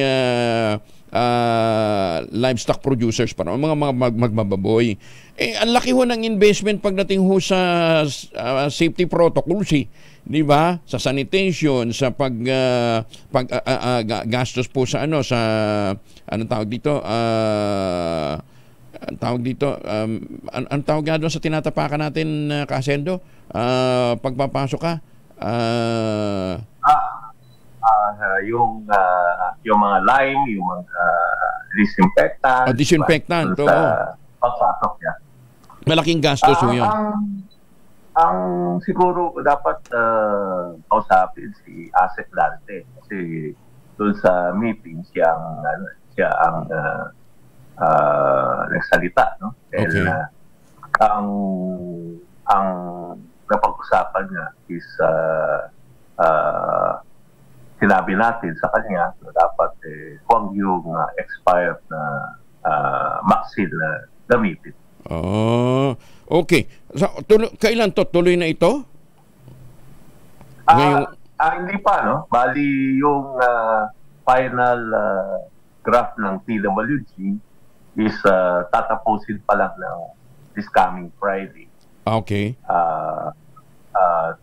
Bago i-print out yung nagawa na TWG para at least ma-finalize yung gagawin. Okay. So, yung mga nakikita natin sa TV na i-roll out na hindi pa ganun, no? Hindi namin alam kung saan galing yung mga news na yan. Pero sa ngayon, wala pang final kung ano ang target na kung saan area and anong target wala. Okay. Kasendo, paki-update naman kami from time to time. Ano ha? Sige, pa-follow up din namin sa DA mamaya kung makuha natin yung assurance na wag namang magamit yung mga expired ng nandito na. Sana yung, kasi sabi nila dumating na yung 600, yung pala, ala pa. Diba? Maawa naman tayo sa mga nag-i-invest po para sa livestock natin. Kasendo, maraming salamat for joining us and updating us. Thank you. Thank you. Magandang umaga. Si Ginoong Rosendo So ng grupong Sinag. Alam ho ninyo, ang hirap po, akala nyo ngayon pagka sinabi natin magmababoy, o kaya babuyan. Ayan tingnan ho ninyo, yung mga manggagawa ho ng mga backyard, hindi naman, hindi ganun kalawak, siguro mga medium scale, gumagastos ho, hindi lamang po sa chemical, pang disinfect. Gumagastos din po ito ng PPE. At hanggat maaari talagang restricted ang movement ng mga nagtatrabaho sa loob ng mga babuyan. Kita ho ninyo, para talaga itong panahon ng pandemic na COVID, di ba? Na lahat ng mga nagtatrabaho tinitiis yung init habang gamit po mga personal protective equipment. Face mask lang yung wala Pero yung bota, yung suit, ginagastosan din yan, para masiguro na hindi dumakalat pa yung pong mga sakit. Pagpapasok ko kayo ng North Cotabato, ang higpit-higpit ni Governor Lala Mendoza, para masiguro na hindi kakalat o papasok o lalabas pa yung pong mga apektado ng ASF sa North Cotabato. Sana lahat ng lalawigan ganyan. Maganda umaga, Pilipinas! Samantala, sexual harassment na reklamo ni Sandro Mulak laban sa dalawang independent contractors muling didinggin ng Senado. Ba talaga Detalye na balita mula kay Gorgie Rula. Gorgie, good morning. Ngayong araw ng Lunes ay magkakaroon nila ng hearing ang Senado para mapag-usapan ng mainit na isyong sexual harassment na inireklamo ni Sandro Mulak sa dalawang independent contractors ng GMA7. Muling ipinatawag ni Senator Robin Padilla, ang chairman ng Committee on Public Information and Mass Media, ang mga nasangkot sa isyong ito na sina Sandro Mulak at sina Jojo Nones at Richard Cruz. Bahagi ito sa topic na i-discuss ng Senado na policies of the television networks and artist management agencies in relation to complaints of abuse and harassment. Nung unang hearing nito nung nakaraang linggo ay Senior Mulak lamang ang ama ni Sandro ang nakadalo. Hindi sumipot sina Nones at Cruz at ipinasubpina pa nga ito ng Senado kaya kailangan na nila ngayong magpakita. Ayon sa legal counsel nilang si Attorney Maggie Abraham Garduque, sasamahan daw niya ang kanyang dalawang kliyente kahit dinidinig na ngayon ang reklamong ito sa NBI. Ang dinig namin ay gagawing closed door meeting ito na hindi makocover ng media, pero hindi naman doon nila alam kung ano ang plano at ang desisyon ng Senado. Noong Biyernes ay dumalo na sila sa hearing na ipinatawag ng NBI at ang sabi ni Attorney Maggie, nagsumiti lang na daw sila ng counter affidavit sa complaint na isinampa ni Sandro Mulak. Mula sa kauna-unahan sa Pilipinas DZRH, ito po si Gorgie Rula, tuloy-tuloy sa pagbabalita, tuloy-tuloy sa serbisyo, sama-sama tayo Pilipinas. Maraming salamat Gorgie. At sa lahat ng mga naghahanap ng magandang investment opportunity, muli pinapanawagan po ng Westchester Realty. Abay, tangkilingin po ninyo yung kanilang mga produktong ino-offer. Yung pong Severa Mabalacan, Severa Bacolor at saka Samira at Severa Prestige. Yan na po ang pinakamura na ready for occupancy unit sa buong housing industry with easiest term. 5% lamang ang down payment. Pwede pang gives. Abay, mantakin ho ninyo 20,000 pesos all-in down payment. Pwede ka na maglipat bahay agad after 7 days mula po sa take-out ng Pag-ibig Housing Loan. Kaya't ano pang iniintay po ninyo? Ito pa rin ang pangarap na magkaroon ng sariling bahay sa presyong abot kaya. Nasa loob po mismo ng township pa. Ang munisipyo, ang simbahan, ang eskwelahan, ang palengke, ang department store, at marami pang ibang amenities. Napakalapit lamang po nito sa Clark International Airport at Clark Economic Zone. Ito pa rin ang pangarap magkaroon ng sariling bahay sa presyong abot kaya. Makipag-ugnayan na po sa 0996-501-5555 at 0947-434-5555. At kung ngayon ho kayo bibili, may chance pa ho kayong manalo ng bagong kotse. Kaya bago ng bahay mo, bago pang kotse mo.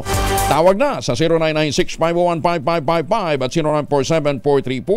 0947-434-5555. Magandang umaga, Pilipinas! Balita, bagong impormasyon, kasama si Kuyang Angelo Palmones. Magandang umaga, Pilipinas! 8 minuto na makalipas ang alas 5 ng umaga, magpupulong ang 4 na komite ng Kamara de Representantes sa Quad Committee ngayong araw. Ilalatag dito ang gagamiting panuntunan sa isasagawang investigasyon kaugnay ng extrajudicial killings, war on drugs ng Duterte administration at illegal na operasyon ng mga pogo. Sa pagbubukas ng pagpupulong, inaasahan ang welcome remarks ng lead chairman na si Surigao del Norte Representative Robert H. Barbers na siyang tagapangulo po ng House Committee on Dangerous Drugs matapos ang roll call. Tatalakayin ng Quad Committee ang agenda at schedule ng mga pagdinig habang magkakaroon din ng 8 privilege speech at resolusyon na ipinadala sa Quad Committee. Kabilang dito ang privilege speech ni Congressman Gonzales na nagpapatawag nga ng joint investigation sa issue ng extrajudicial killings, illegal drugs at illegal na aktibidad ng mga pogo. Ang House Resolution 1346 na humihiling naman ng pag-iimbestiga sa nakumpiskang 3.6 billion pesos na laga ng shabu sa Mexico, Pampanga at 1.3 billion pesos na shabu na nadiskubre din sa Mabalacat, Pampanga. Kasama din sa tatalakayin ang House Resolution 1351 na nagpapatawag na investigasyon sa 3.8 billion pesos na halaga ng shabu na naharang naman sa Subic Bay Freeport Zone. Ang House Resolution number 14 na nananawagan ng investigasyon sa pagpatay o mga pagpatay na may kinalaman sa implementasyon ng war on drugs. House Resolution 1847 na pag-iimbestiga naman sa drug-related extrajudicial killings sa ilalim ng madugong war on drugs. Gayon din ang motopropyo inquiry ng sa Philippine Offshore Gaming Operators at saka yung motopropyo inquiry sa mga ilegalidad sa kontratang pinasok ng mga lokal na pamahalaan para dyan po sa Pampanga para po sa operasyon ng Pogo. Taliwas naman sa sinasabi ni BP Inday Sara, sinabi ng isang mambabatas ng Davao de Oro na maigting na sinusuportahan ng Kongreso ang paglalaan ng malaking pondo sa Department of Education. Ikinalungkot ni Davao de Oro 1st District Representative Maria Carmen Zamora na dating membro ng hugpong ng pagbabago na sa kabila ng malaking suporta ng Kongreso na nanatiling mababang kalidad ng edukasyon sa mga pampublikong paaralan noong pinamumunuan ito ni BP Inday. Nabatid na si Zamora, Vice Chairman ng House Committee on Appropriations, ang nag-sponsor pa ng budget ng DepEd. Tinukoy ni Zamora ang mahinang performance sa mga estudyanteng Pilipino sa Program for International Student Assessment o PISA na refleksyon ng hindi epektibong pamamahala sa kagawaran. Sa kabila ng pagpupunto sa mga proyekto at programa para sa 2023 at 2024, Nabigo pa rin daw ang DepEd na pagbutihin ang kasanayan ng mga guro at malinang ang kritikal na pag-iisip ng mga estudyante. Hoy, sa mga nag-aabang ha, ang malakas promo natin ay nasa Lubiran, Bacood, Santa Mesa, Maynila. Lakasan nyo na inyong maradyo at baka matsyempohan kayo ni Sherwin Alparo. Matutulis sa bagay at cellphone, pangunahing nakumpiska ng BJMP Eastern Visayas sa Oplan, Galugad. Detalye ng balita mula kay Jimmy Angay-Angay, RH32. Jimmy, maupay ngaga. Mga matutulis na bagay, cellphone, ang mga nakukumpiska ng Bureau of Jail Management and Penology sa mga sinasagawang Greyhound Operation sa mga kulungan sa Eastern Visayas. Ito ang sinabi ni BJMP Regional Director Senior Superintendent Bernardo Sanchez. Ang matutulis na bagay makonsidera na kontrabando at mga cellphone ay pinagbabawal sa loob ng kulungan para sa seguridad ng mga person deprived of liberty at mga cellphone na ginagamit sa komunikasyon sa labas na pwedeng gamitin sa kalakaran ng illegal na droga. Sabay naman ang random drug test ng mga PDLs at mga jail personnel para malaman kung mayroon pang gumagamit ng illegal na droga. Ang mga jail personnel naman kung mag-positive sa illegal na droga sa drug test ay tiyak may kaharapin na kasong administratibo.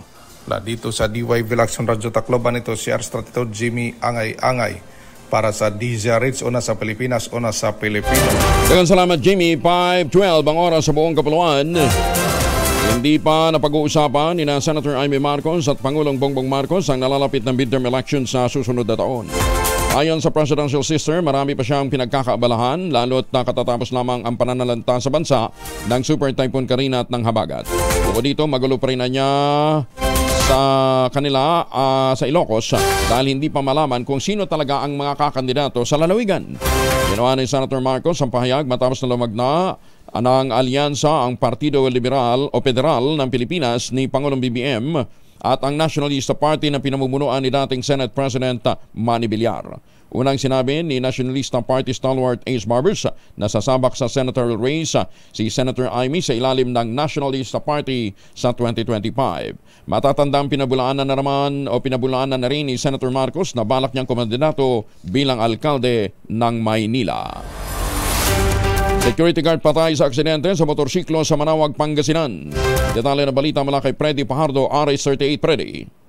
Patay ang motorcycle rider na kinilalang si Leonardo Roque Jr., security guard at residente ng Barangay Kalmay, Lawak, matapos itong maaksidente habang sakay ng kanyang motorsiklo sa kahabaan ng Barangay Kabanbanan, Manawag. Sa ulat ni Manawag Chief of Police Major Napoleon Election Jr., alas 6:30 ng gabi, sakay ng motorsiklo ang biktima at habang binabagtas ang nasabing lansangan ay nawalan ito ng kontrol sa manubela sa pakurbadang bahagi ng daan at bumangga sa steel barrier kung saan ay tumilapon pa ang biktima. Nagtamo ng malubang sugat sa iba't ibang bahagi ng katawan si Roque na naitakbo agad sa Manawag Community Hospital ng mga nag-responding police, subalit idineklarang dead on arrival na ng atinding physician na si Dr. Jalauniel Pisalbo.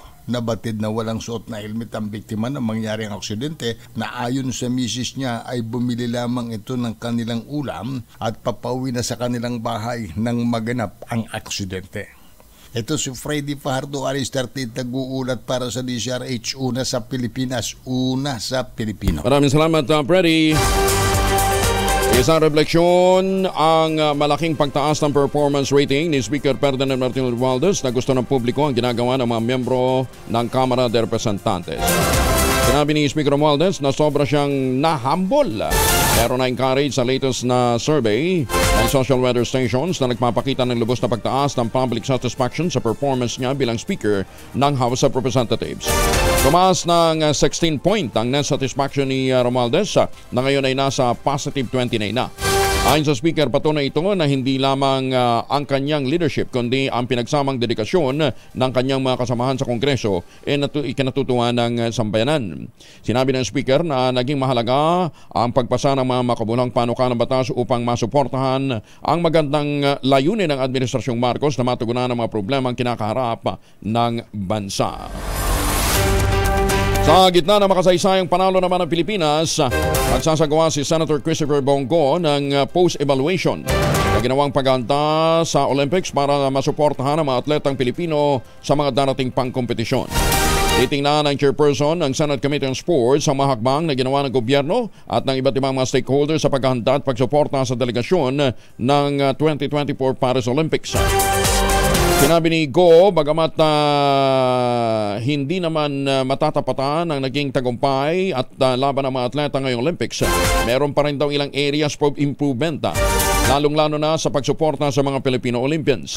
Ayon sa senador, ang inisyatibang ito ay naglalayong pagbutihin pa ang paghahanda at pagpapalakas ng suporta para sa mga atleta na lumalaban hindi lamang sa Olympics, kundi sa iba pang international competition. Mababatid na lumitaw ang kritisismo kasunod ng viral video ng golfer na si Dottie Ardina, kung saan makikita na tila wala itong maayos na uniforme sa kanilang mga kinatawan ng Pilipinas para sa golf competition sa Olympics. Pero ang sabi naman naharang daw po sa custom sa France yung pong kanilang dapat sana ay maging uniforme. 634 na mga PDL at 57 na kawani ng Olongapo District Jail binigyan naman ng food box at hygiene kit sa pagdiriwang ng 16th anniversary ng isang kumpanya. Anong kumpanya yan? Danny Kumilang, Aris 37, Danny. Ipinagdiwang ng isang kumpanya ang kanilang ika-16 na taong anibersaryo sa loob mismo ng Olongapo District Jail sa pamumuno ni Jail Superintendent Jonte de Madria Warden. Ang M-High Philippine Logistics Incorporated sa pangunguna nila Miss Rosette Maninding at Miss Rosel Maninding ay matagumpay na naipagdiwang ang ika-16 na anibersaryo ng pagkakatatag ng kumpanya sa pamamagitan ng isang makabuluhang pagbibigay na rin ng hygiene kit at food pack sa mga bilanggo at mga kawani ng Olongapo District Jail. Ang inisyatiba ay nakinabang dito ang 634 PDL at 57 kawani ng piitan na nagpapakita ng dedikasyon ang kumpanya sa serbisyong pangkomunidad at kapakanan ng bawat isa.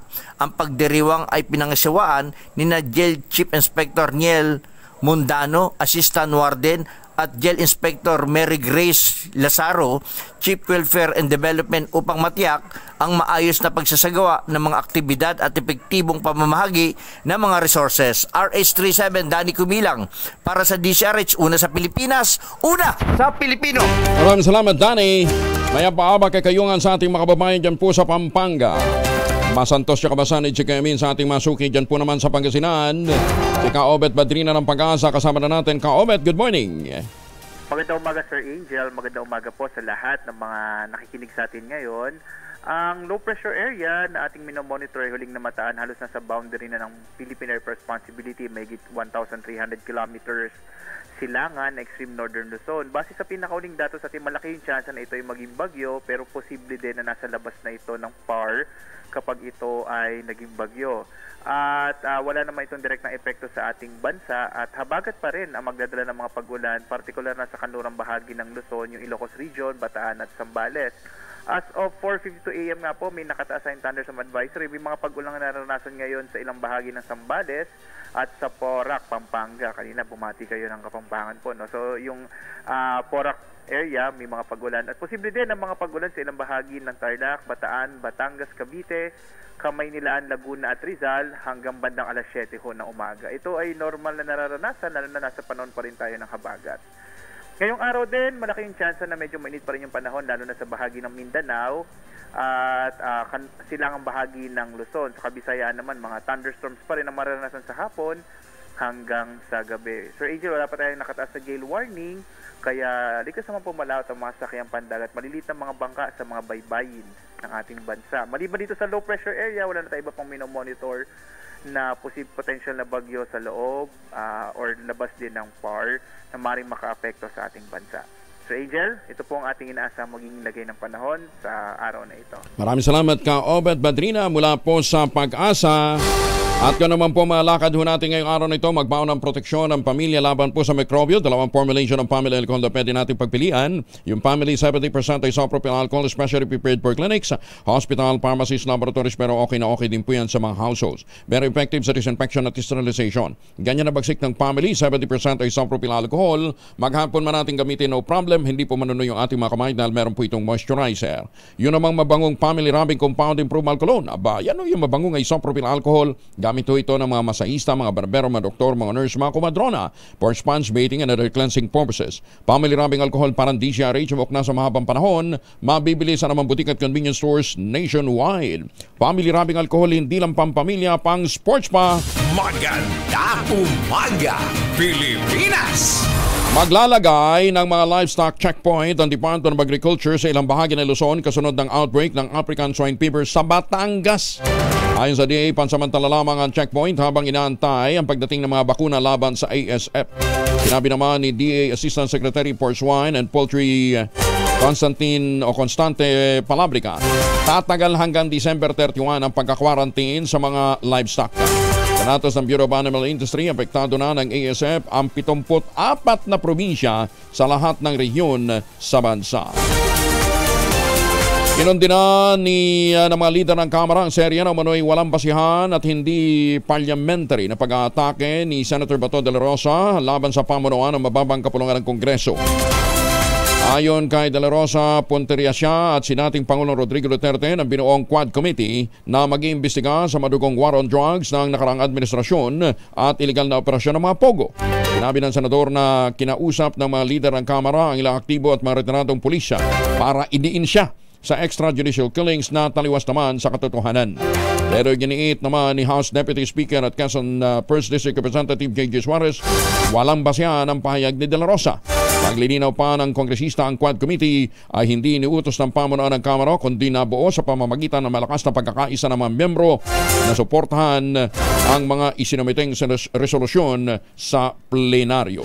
Magandang umaga, Pilipinas! 22 makalipas ang alas 5. Umaga, Pilipinas! 26 na makalipas ang alas 5 ng umaga sa mga pauwiho ng Pilipinas. Huwag kalimutan, huwag na ho kayong bumili ng imported na tsokolate. Suportahan po natin ang ating mga magniniyog at mga magsasaka, lalong-lalo na sa lalawigan ng Quezon. Sa tulong po ni Dr. Helen Tan, nagpo-produce na ho itong ating mga magniniyog ng Tangerine Chocolate. Yan po ang brand ng tsokolate ng mga magniniyog at mga magsasaka dyan po sa lalawigan ng Quezon. Hinakot po ni Dr. Helen Tan yung mga planting material ng kakao galing Davao. Itinanim sa ilalim ng mga nyugan. Kaya ngayon, nagpo-produce sila ng high value crop na cacao beans para ma-process upang maging Tangerine Chocolate. Yung mahigit 10 variants po ng Tangerine Chocolate, gumamit din po ng mga raw material na galing din po sa ani ng mga magsasaka. I-check po niyo yan sa tangerinechocolate.ph. Pero po para sa inyong mga orders, po pwede ho kayo mag-text sa 0919-095-5935. Sabi nga po ni Dr. Helen Tan, sino bang magmamalasakit sa Pilipino kundi ang kapwa Pilipino? Kaya tangkilikin natin ang gawang atin. Dahil every time na tinatangkilik po natin ang gawang atin, pinapalakas po natin ang loob ng ating mga magsasaka, pinalalakas po natin ang ating ekonomiya. Tangerine Chocolate, gawang lokal but taste and looks global. Magandang umaga, Pilipinas! Valenzuela LGU muling pinalalahanan ng mga residente ng tamang schedule ng pagtatapon ng basura. Dapat lang. Detalye ng balita mula kay Edwin Duque, RH23. Edwin, good morning. Pagpuntag ako yung jail, ikinalala muli ng Valenzuela LGUs na ipatupad ng kanilang city ordinance kaugnay sa tamang pagtatapon ng basura alinman sa kanilang mga lugar. Ay kay Mayor Wes Gatchalian, dapat niyang makipagtulungan ang bawat mamayan sa lungsod para sa kanilang kalinisan at palinis sa hangin. Sinabi ni Gatchalian na batid dito ang problema sa basura. Kaya personal itong sumasama sa mga Waste Management Office para monitor ang kanilang pangungulekta.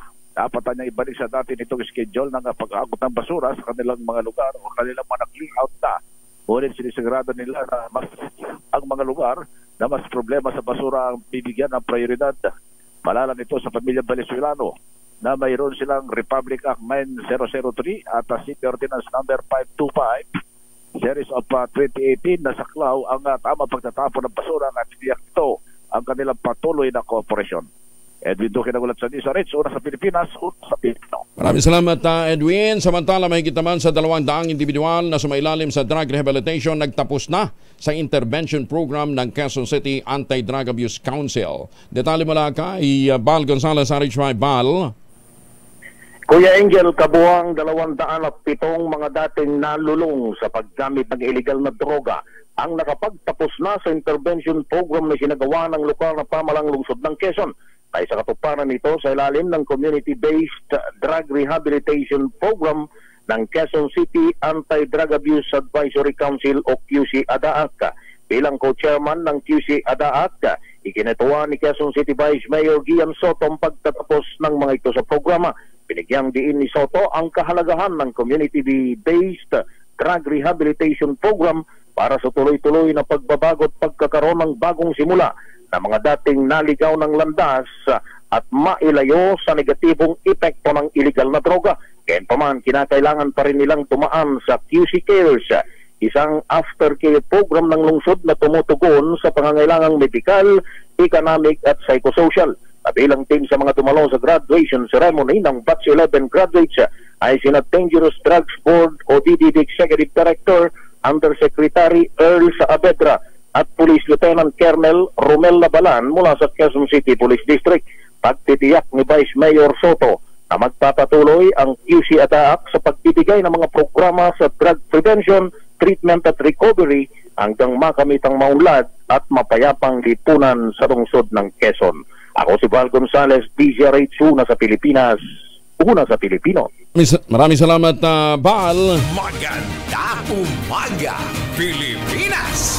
Nananawagan naman ang isang grupo ng delivery riders na bigyan din sila ng hati sa weather surcharge na pinapataw ng food companies tuwing may masamang panahon.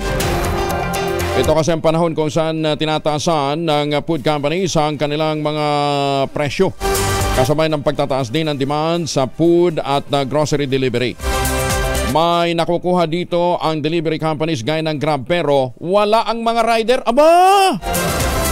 Huwag naman, moderate your profit, Grab. Share nyo naman yung mga rider. Kaya naman ng panawagan ng National Union of Food Delivery Riders, dapat bigyan din sila ng share sa surcharge na nakukuha tuwing masama ang panahon at mataas ang demand sa kanila.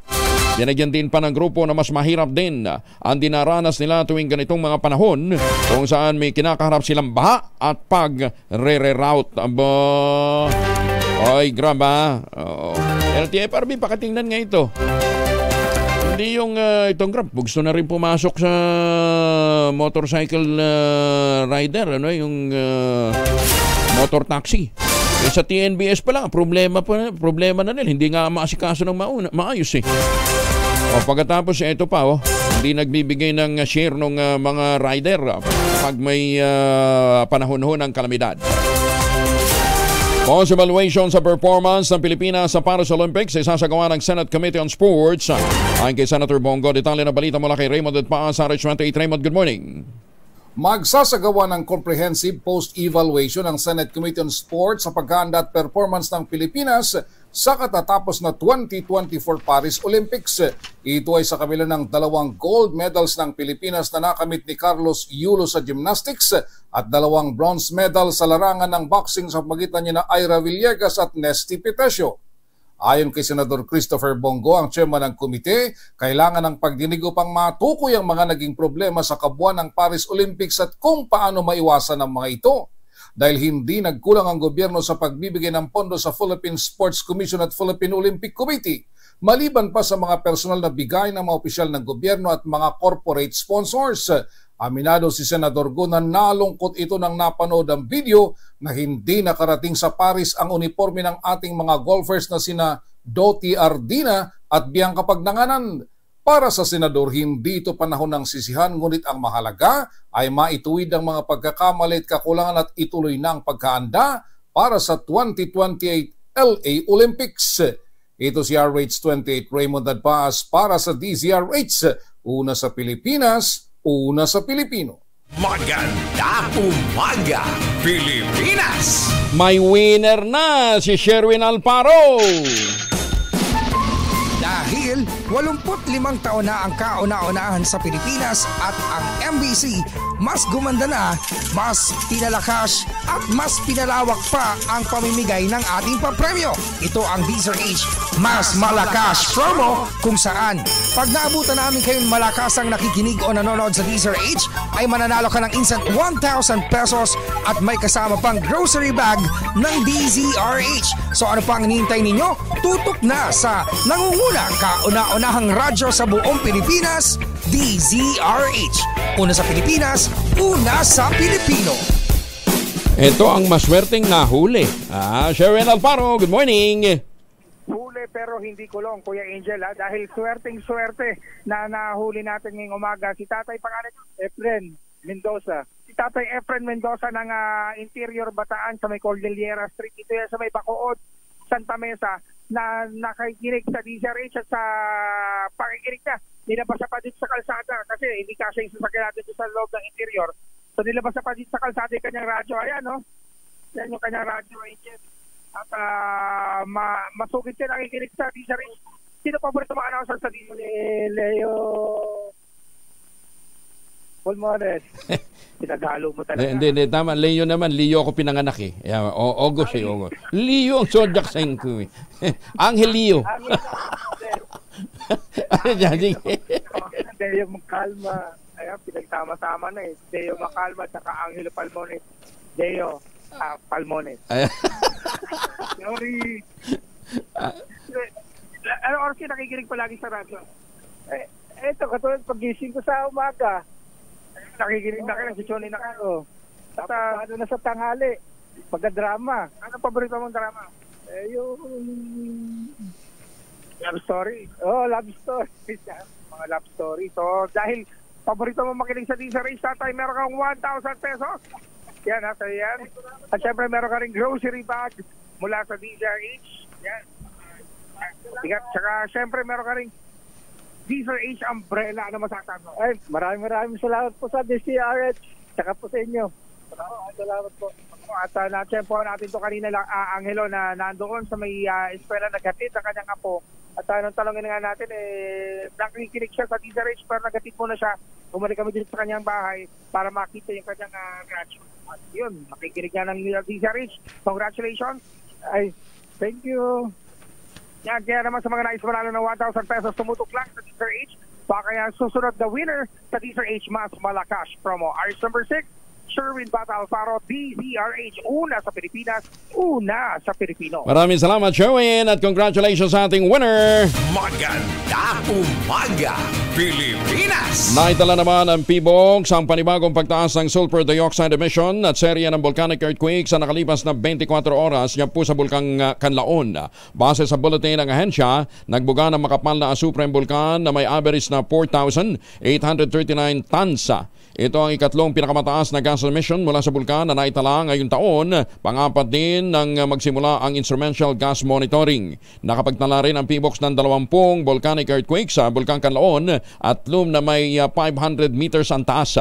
Ayon sa PBOX, nananatiling mataas ang aktibidad ng bulkan at hindi sinasantabi ang posibilidad na magkaroon ito ng phreatic explosion. Nakataas pa rin ang alert level 2 sa Kanlaon Volcano. Magandang umaga kay Mayor Sene Mendoza dyan po sa Talisay, Batangas. Sa mga nakapaligid na mga bayan dyan po sa Taal Volcano, ingat po kayo. Magandang umaga po sa inyo. Pinabubuhay naman ni Senator Amy Marcos ang Project Gintong Alay para suportahan at mapahusay din ang kakayahan ng mga atletang Pilipino. Ang Gintong Alay ay ang elite-level national sports program sa ilalim ng administrasyon ng dating Pangulong Ferdinand Marcos Sr. noong 1979 hanggang 1986.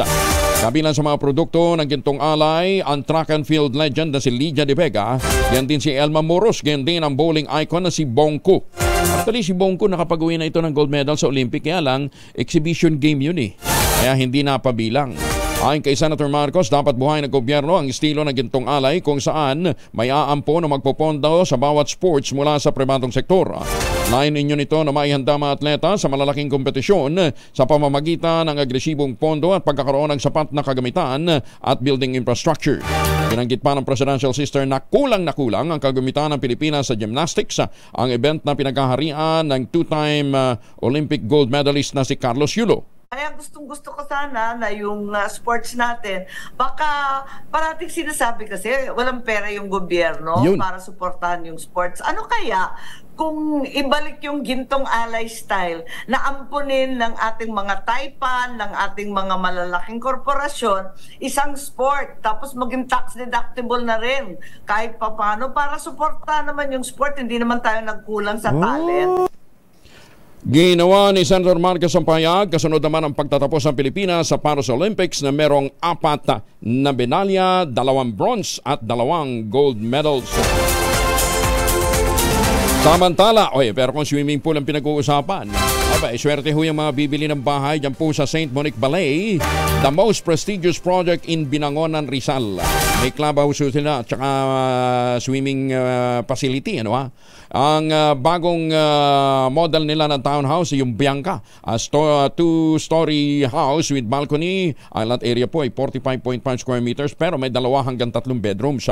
Ito po ay maabil through Pag-ibig Financing at 19,000 plus lamang a month, At 30 years to pay. Kaya anong pang iniintay ho ninyo? Ito pa rin ang pangarap na magkaroon ng sariling bahay sa presyong abot kaya. Makipag-ugnayan po sa 0917-719-7908 para po sa karagdagang detalye. Ang kagandahan po nito, bukod sa swimming pool, meron pa ho iba pang mga amenities, na pakikinabangan. Pero ang pinakaganda niyan, yung paglabas mo ng bahay, ang bubungad ho sa iyo, pagbukas mo ng bintana, ang bubungad sa iyo, nature. Yan po ang St. Monique Ballet, the most prestigious project sa Binangonan, Rizal.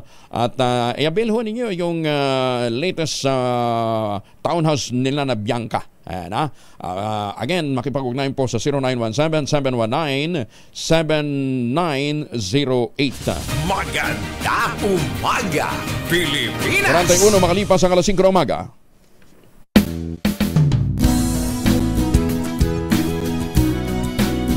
Kilo ng karning baboy dito sa Luerta Public Market sa lungsod ng Parañaque. Ayon sa mga nagtitinda dito, utay-utay yung naging tapias presyo simula noong 1 linggo dahil sa African Swine Fever o ASF. Sa Batangas, sumahango yung ilang vendor doon sa mga lugar na wala raw kaso ng ASF at nabigyan ng permit mula naman sa National Meat Inspection. Pero kahit pa-cleared sa ASF yung mga baboy rito, iniilaga na yan ang kanilang mga suki kaya mababa raw yung demand. Ang laman, bagsak presyo na sa 290 pesos ang kada kilo mula sa 310 hanggang 320 pesos kada kilo noon.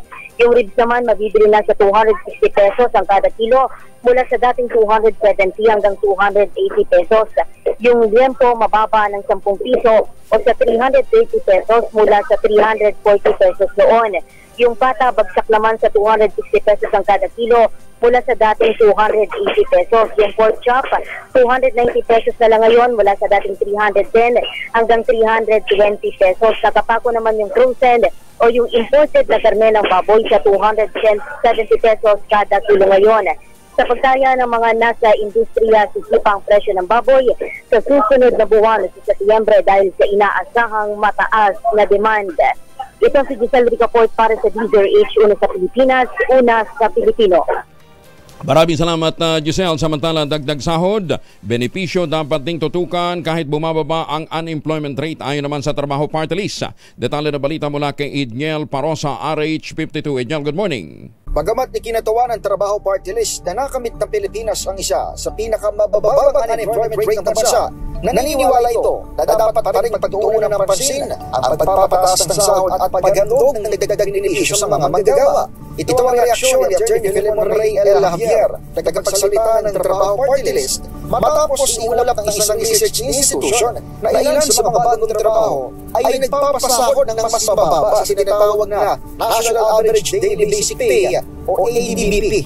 Ayon sa Trabaho Party List, magagandang ulat man na may trabaho kahit papano ang mga manggagawa, hindi dapat tumigil dito ang pag-ulad.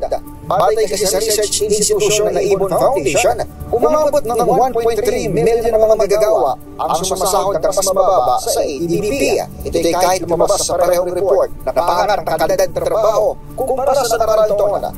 Ginit ng Trabaho Party List na dapat maisulong sa Kamara Mababatas para tugunan ng pansin ang pangangailangan ng mga pamilyang Pilipino. Kabilang dito ang pagkontrol ng inflation at pagpapaganda ng kalidad ng trabaho na kabilang sa mga most urgent national concerns ng mamamayan.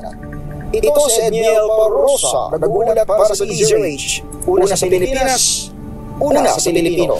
Magandang umaga, Pilipinas! Maraming salamat, Tigel. Alas 5:46 ang oras sa buong Kapuluan. Anytime po pwede ho tayo mag-take ng Ultabayo, pero ang rekomendado ho ng mga doktor at saka ng mga dalubhasa, i-take ho natin to 2 capsules bago ho matulog. Ano nga bang Ultabayo? Ang Ultabayo po ay postbiotic food supplement narehistrado sa Food and Drug Administration at rekomendado ho ng mga doktor. Ito po ay halal certified.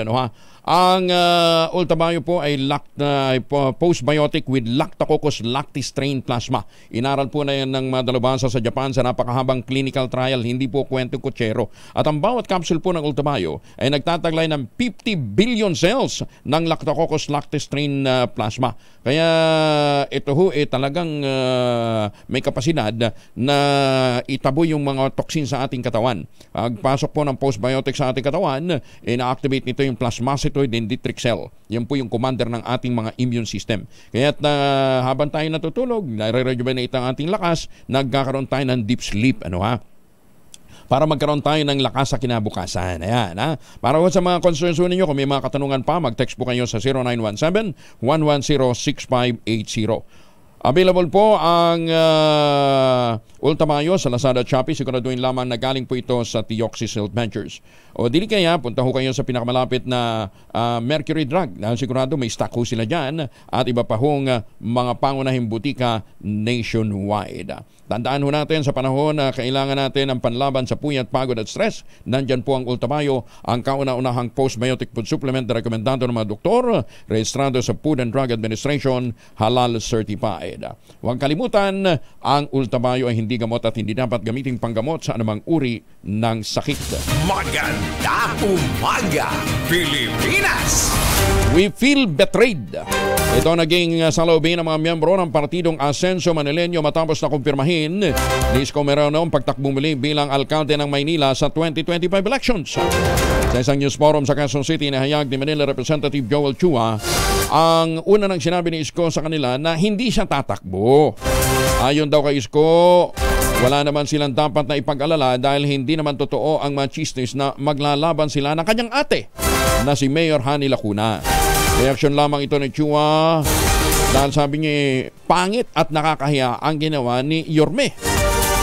Mas mabuti daw sana kung nung una pa sinabi na ni Yorme kay Mayor Hani na babalik siya sa pagka-alkalde kung hindi mananalo sa pagka-pangulo para at least daw ay transparent. Unang meeting ng Quad Committee gaganapin ngayong araw. Detalye na balita mula kay Manang Milky Organan, RH12. Manang Milky. Ngayong araw ang unang pulong ng Quad Committee ang 4 na komite na pinagsama-sama para imbestigahan ang mga alegasyon ng extrajudicial killings, droga at pogo na sinasabing nangyari noong nagdaang Duterte administration. Ang 4 na komite ay pinamumunuan ni na Congressman Robert Ace Barbers ng Committee on Dangerous Drugs, Dan Fernandez ng Committee on Public Order and Safety, Benvenido Abante ng Committee on Human Rights at Joseph Stephen Paduano ng Committee on Accounts. Ang investigasyon ng Quadcom ay bilang tugon sa mga resolusyon na isinumite ng ilang kongresista para maimbestigahan ang mga isyu ng karahasan. Kabilang dito ang mga drogang nasabat sa Mexico na nakakalaga ng 3.6 billion pesos at 1.3 billion pesos sa Mabalacat sa Pampanga at ang 3.8 billion pesos na nasabat naman sa Subic Bay Freeport Zone. Ang kay Barbers, ang unang meeting ng Quadcom ay sa August 15. Nagaganapin naman sa Pampanga. Paliwanag ni Barbers kaya ang Pampanga gagawin ng unang hearing dahil karamihan sa mga witness ay naroroon, hindi lamang tungkol sa mga nasabat na illegal drugs, kundi mga pogo hubs na naipasara na. Ako si Milky Organan, nagulat para sa DCRH, una sa Pilipinas, una sa Pilipino. Maraming salamat Manang Milky. 5:51.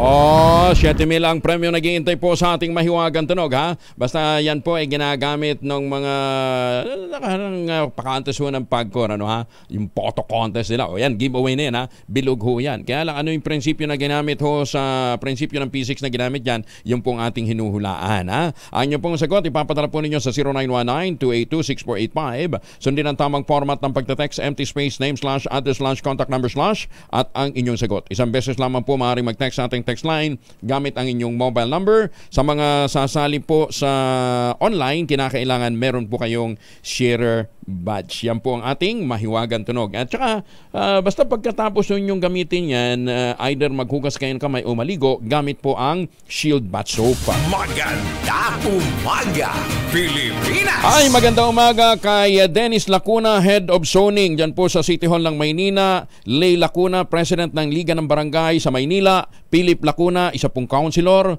Pox Pangan, Head ng Manila Health Department. Mr. po ito ni Mayor Hani Lacuna. Yung kapatid naman ni Hani Lacuna, staff niya rin sa Mayor's Office. At saka si Abby Lacuna, wife naman ni Philip na nasa Mayor's Office din. Ang dami nila, no? Ako, konti lang naman pala kamag-anakan ni Mayor Hani Lacuna dyan sa City Hall, oh. Pambira naman kayo, oh. Konti lang naman. Ilan ba ito, ha? Yan ba yung mga directly identified? Hindi pa kasama dyan yung mga pamangkin at iba pang mga kamag-anak. Maganda umaga, Pilipinas! Uy, naungasan na sa survey ng Democratic Presidential Candidate na si Kamala Harris ang kalaban nitong si Donald Trump. Sa datos ng likely voters ng New York Times at Siena College, lumalabas na nangunguna ngayon si Harris sa tatlong may malalaking populasyon na lugar sa Amerika. Magtanim ng kawayan para sa kalikasan at kabuhayan. Yan po ang ating laging paalala. Ang ating quote of the day ngayong araw na ito ay galing po kay Aristotle. Ang sabi po ng Greek philosopher na si Aristotle, poverty is the parent of revolution and crime. Kaya kung tumataas po ang kriminalidad, ibig sabihin marami po ang nagugutom. 1 minuto na lamang, ACS Balita at 2x2 na. Angel, see you tomorrow. Maganda umaga, Pilipinas!